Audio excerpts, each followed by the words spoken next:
ஒரு மனிதர், ஒரு மகான், ஒரு பெரியவர் இறந்து விட்டார் என்று சொன்னால் அவருக்கு இந்த உலகத்தோட எந்த தொடர்பும் கொள்ள முடியாது, இந்த உலகத்தில் உள்ளவர்கள் அவரோடு தொடர்பு கொள்ள முடியாது என்பதற்கு ஏராளமான திருக்குர்ஆன் வசனங்களை ஆதாரமாக கொண்டு கடந்த வாரங்களிலே நம்ம தெரிவித்திருந்தோம்.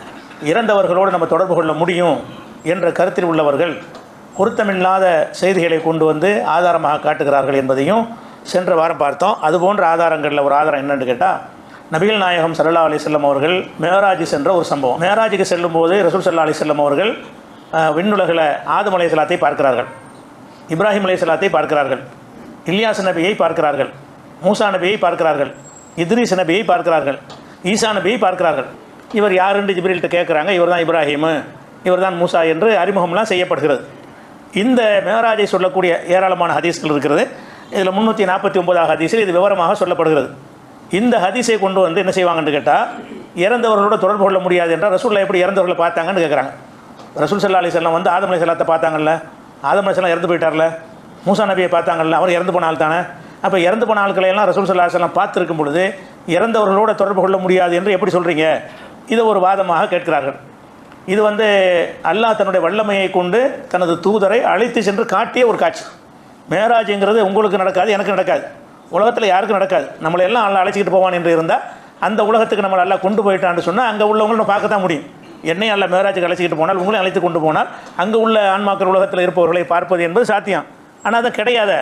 அவருக்குள்ள சிறப்புன்னு நல்லா சொல்கிறார். சுப்ஹான் அல்லது அஸ்ராபி அப்திஹி லைலம் மினல் மஸ்ஜிதில் ஹராமி இலல் மஸ்ஜிதில் அக்ஸா.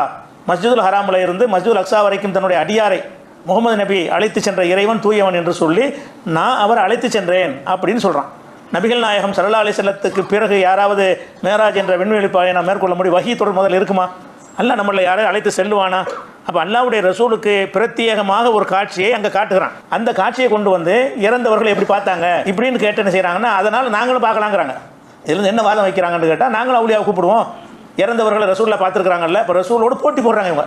ரசூல் எப்படி அல்லாஹ்வால் அழைத்து செல்லப்பட்டு நபிமார்களை எல்லாம், இறந்துவிட்ட நபிமார்களை எல்லாம் பார்த்தார்களோ அந்த மாதிரி எங்களுக்கும் பார்க்க முடியும் அப்படின்னா இது இறைத்தோருடைய தகுதிக்கு போட்டி போடுற செய்தி இல்லையா?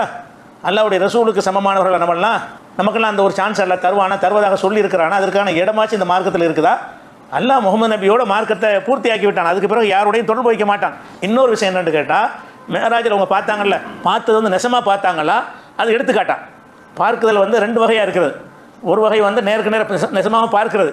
இன்னொரு வகை என்னென்னு கேட்டால், அல்லாஹ்வுடைய தன்னுடைய வல்லமையை கொண்டு இல்லாத ஒரு ஆளை இருக்கிற மாதிரி கொண்டாந்து காட்டுவான். அவனுக்கு நினைத்தால் எடுத்து காட்ட முடியும்.